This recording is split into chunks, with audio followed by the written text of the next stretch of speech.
میرے بھائیوں، ہم اکثر دعاؤں میں یہ مانگتے ہیں کہ اے اللہ ہمیں بری موت سے بچا، لیکن کیا کبھی ہم نے سوچا ہے کہ بری موت اصل میں کس کو کہتے ہیں؟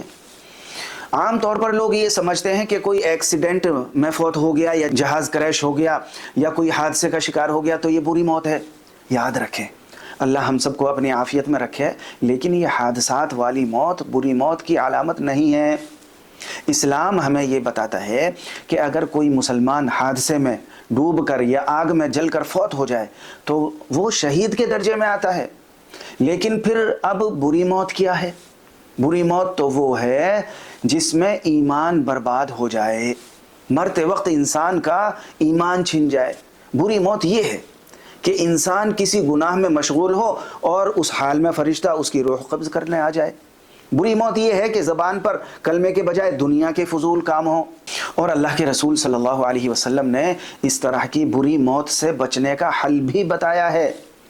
اللہ کے رسول نے فرمایا، یعنی صدقہ اللہ کے غصے کو ٹھنڈا کرتا ہے اور انسان کو بری موت سے بچاتا ہے۔